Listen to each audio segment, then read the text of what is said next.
FPL Game Week 37 final decisions. Just 2 weeks of the FPL season left and 80% of active managers are playing their bench boost this week. However, it's not all clear sailing because we've got injury updates to some very highly owned players in the likes of Bruno Fernandes, Bukayo Saka, João Pedro and Martin Dubravka as well. So today I'm going to take you through everything you need to know, who the players you should be considering buying, who should be considering selling going into double Game Week 37.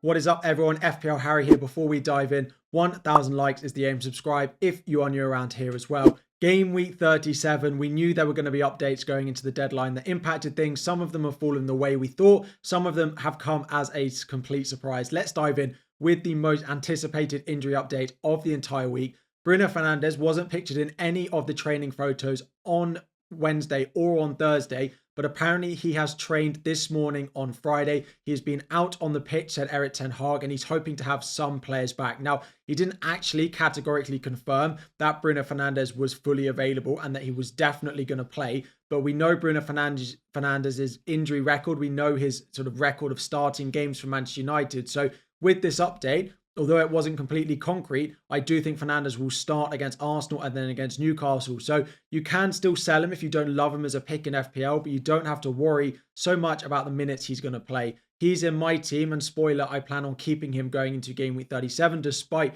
the Manchester United form we are seeing at the moment. Next up came as a bit of a surprise, and that is João Pedro. Just as I went to sit down to record this video thinking there'll be nothing in the Brighton press conference I need, wrong. João Pedro has picked up an ankle injury today and was seeing the physio and the specialist during the press conference. So he did say that it seems unlikely, he doesn't know at the moment if he's going to be able to play against Newcastle tomorrow. But again, it seems unlikely given he's just picked up an injury today.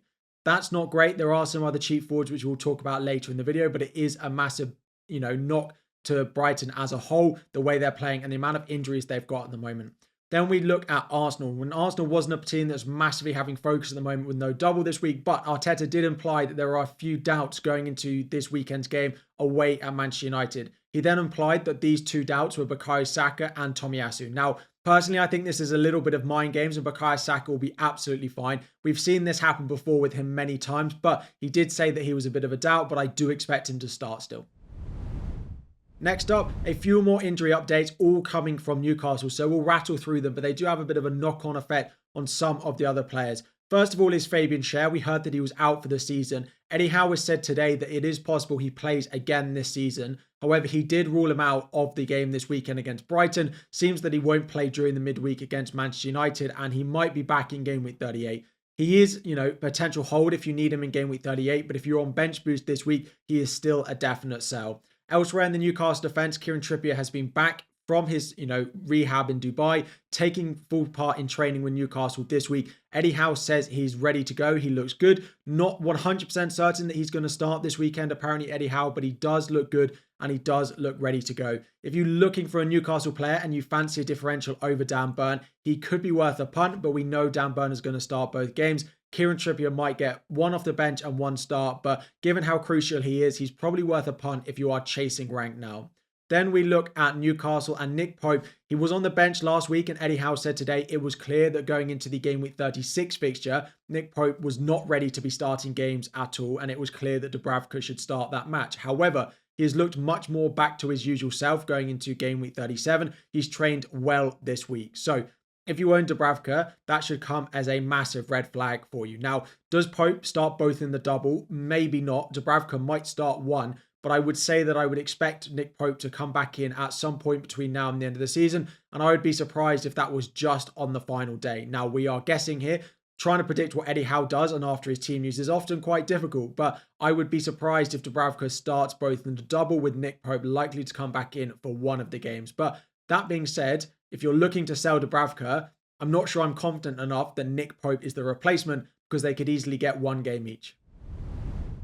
Now, just to quickly talk you through some interesting statistics that we've got going into Game Week 37. This is taken from someone called Rob T FPL, and it is a really useful graphic we get every single game week. What it does is it predicts the number of goals that each team are likely to score in the game week. So this week we've got the double and the chance of them keeping a clean sheet. So in this case, the chance of them keeping at least one clean sheet in the double. So what you can see, Manchester City are predicted to score the most goals with 5.5 in the double and a 60% chance of keeping at least one clean sheet in the double away at Fulham and then away at Spurs as well. Newcastle fall second in terms of goals projected, Spurs third, Chelsea just about fourth, but that's because both of their games are away. But what I think is really key here are some of the percentage chances of keeping a clean sheet. Lots of you are asking me about buying Manchester United defenders. Lots of you are asking me about, buying Webster, buying Brighton defenders. However, both Arsenal and Everton with single game week fixtures have a higher chance of keeping a clean sheet this week, despite having one fixture,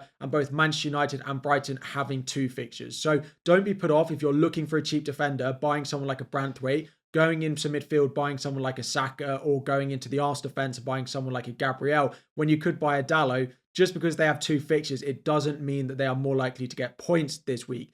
Things change slightly different when you look at the goalkeepers, because someone like Onana is probably better than a Raya or better than a Pickford this week, just because you have the ability to get save points, but it's pretty close. Defenders, you need to have a look at the clean sheet odds. Goalkeepers, you can infer saves a little bit. So with all that information, having a look at some of the options and who are the top best players to buy in each position. Starting off in goal, we're going to go with Petrovic number 1. I just prefer him over Ederson, including the final day. Plus, Ederson doesn't make any saves or get bonus. Vicario is third with 2 home games and away to Sheffield United in game week 38 as well. David Raya, I go just above Onana. Yes, Onana might get saves, but if you're including game week 38 as well, David Raya does have Everton at home that day, whereas Onana goes away to Brighton. So if it was purely based off game week 37, Onana would probably be higher, but when you include that game week 38 fixture, David Raya is number 4. Moving into defence, I still prefer Gvardiol out of all the defenders this week in all of FPL. He is number 1. Dan Burn is number 2. You could throw Kieran Trippier in here if you want to take a punt, but I'm going with the solidity of minutes that we have with Dan Burn at the moment. Pedro Porro in number 3 and the most nailed Chelsea defender in Cucurella in number 4. We will cover Malo Gusto before you ask in just a moment on the next couple of slides. Ben White, if you can't afford those top 4, I wouldn't look elsewhere. I would just go straight to the Arsenal defence with Everton at home on the final day. Moving into midfield, Cole Palmer 1, Phil Foden 2, Gordon 3, and then it puts Son in at 4. From 5 onwards, you're looking at differentials that not loads of people are owning. Bruno Fernandes is not in the list just because if you don't have to own a Manchester United midfielder, I wouldn't. But with the majority of you looking like you're already tripled up on Chelsea, Manchester City, Newcastle and Spurs, Bruno Fernandes is not the worst 5th midfielder. However, if you have a spare slot, I like De Bruyne in at number 5. Richarlison looks like he should be starting games in at number 6. And Noni Madueke, if you want to go for a triple up on the Chelsea attack, in number 7. Up front, Erling Haaland, of course, is number 1. We saw City being predicted to score the most goals out of any team in the double. He will be the most highly captained player. And if you are triple captaining, he should be who it's on. Isaac second, closely followed by Nicholas Jackson. Those are the template front 3. Those are the best 3 forwards in FPL for the remainder of the season. Callum Wilson is a decent differential in at number 4. Should start. There were rumours of a potential injury, but there was no mention of it in the press conference at all. Do have a look on Twitter or anything tonight if you are considering buying Wilson, but it looks like those rumours were false. Number 5 is Rasmus Højlund again. I honestly wouldn't buy anyone up front that isn't Haaland, Isak or Jackson. If you wanted to take a differential punt, you can, but Wilson and Højlund both comes with massive minutes risk and just the performances that you don't know you're going to get from both of them, particularly Højlund and Manchester United. Wilson is more of a potential minutes risk. Now, those have covered most of the highly owned players, but I know some of you have triple Newcastle, triple City, triple Chelsea, triple Spurs, who take up most of those lists. So to cover a few of the other players that you might be looking at a bit of a cheaper price as well, in goal, I would go Pickford over going for Verbruggen, but Verbruggen is okay. There's a chance he starts both in the double. Of course, there's a chance he doesn't, but I'd probably go with Jordan Pickford over him. And if you need a really cheap one, Areola at 4.2 is at home to Luton this week. Into defence, if you have a spare Spurs slot, Van der Ven at a cheap price is nice. Branthwaite is also a decent option just below Van der Ven. And then we have Webster, 4.2 million of Brighton, should start both and did pick up bonus points in game week 36. Moving into midfield, Bukayo Saka is good. I do expect him to start. Saka and Havertz are better than both Gross and Garnacho. With João Pedro being out, I would go Gross over Garnacho just because Gross might be on penalties now. And if you need a cheap option for the double, then maybe you can look at Garnacho, because if Fernandes is back, it does boost the likes of, well, the whole Manchester United team. Fernandes, of course. Dalot gets a bit better. Garnacho gets better. Højlund probably gets a bit better as well with him back. So you could consider him at a cheap price. Up front, again, there's not many forwards that I'd really be looking at. Danny Welbeck without João Pedro is playing a decent amount of minutes, but not really expecting many goals for them in the double. Dominic Calvert-Lewin at home to Sheffield United has, scored some goals recently. And then Mateta. If Mateta was at home, I would really recommend him, but going away to Wolves, it's maybe not quite as straightforward as it first looks.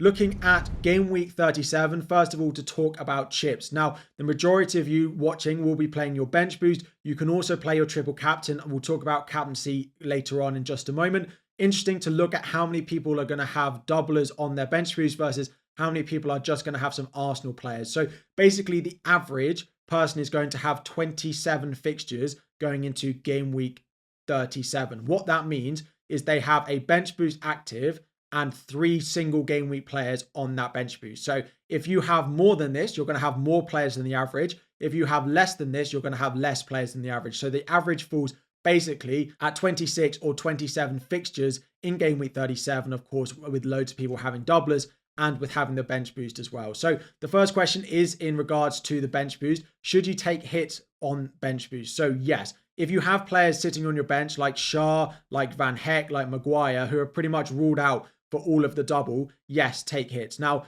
defenders are not massively going to pay off, but they're better than having an absolute dead spot on your bench. So yes, you will want to take the gamble. You're better off playing with a -4 and a full bench than playing with 3 players and a Maguire on your bench. You're better off taking 2 hits or even 3 hits to get a full bench out rather than just playing players down. Now, if you are playing lots of players down, do consider if your bench actually looks better in game week 38. Have you got players who might be back for the final day of the season? The only issue with that is if you get rotation on the final day, it will cause you headaches that you can't push further down the line. You can't wait for game week 39 or 40 to play your bench boost. And if you get to game week 38 and you still have these injuries like Shaw, Maguire, Van Heck, then you are better off taking the hits and playing it this week. Next up is what to do with Malo Gusto. So as a Chelsea fan, I don't think he starts both in the double, but I posted this on Twitter the other day and there was such a mixed response from everyone, including Chelsea fans, trying to predict